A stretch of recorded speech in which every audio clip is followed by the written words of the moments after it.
আৰু এতিয়া বিজেপিয়ে আমাৰ তৃতীয়খন চৰকাৰ বিচাৰিছে আমাক মিঠাতেল দিয়াৰ প্ৰতিশ্ৰুতি।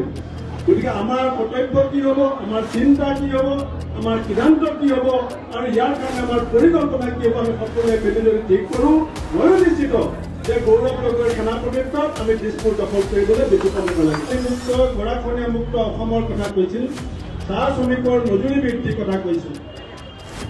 আৰু এতিয়া বিজেপিয়ে নিজে নিজৰ ব্যৰ্থতা নিজৰ সীমাবদ্ধতা উদঙাই দি পেলাই দুদিনমানৰ আগতে মুখ্যমন্ত্ৰীয়ে কৈছে যে অহাবাৰ যদি বিজেপি শাসনলৈ আনে আমাক চবকে মিঠাতেল দিব।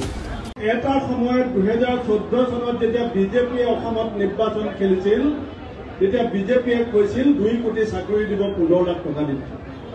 16 চনত যেতিয়া বিজেপিয়ে ইলেকশ্যন খেলিছিল তেতিয়া জাতি মাটি ভেটিৰ কথা কৈছিল, নিবনুৱা মুক্ত, বানপানী মুক্ত, গৰাখহনীয়া মুক্ত অসমৰ কথা কৈছিল, চাহ শ্ৰমিকৰ মজুৰি বৃদ্ধিৰ কথা কৈছিল।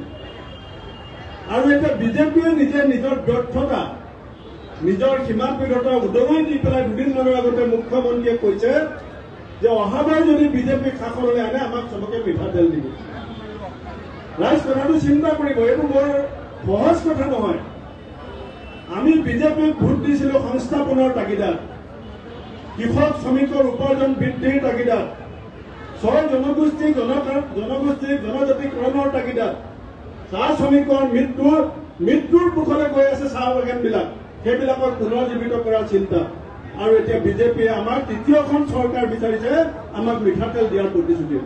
গতিকে আমাৰ কৰ্তব্য কি হ'ব, আমাৰ চিন্তা কি হ'ব, আমাৰ সিদ্ধান্ত কি হ'ব আৰু ইয়াৰ কাৰণে আমাৰ পৰিকল্পনা কি হ'ব আমি সকলোৱে মিলি যদি ঠিক কৰোঁ, ময়ো নিশ্চিত যে গৌৰৱ গগৈৰ সেনাপতিত্বত আমি দিছপুৰ দখল কৰিবলৈ বেছি সময় নালাগে।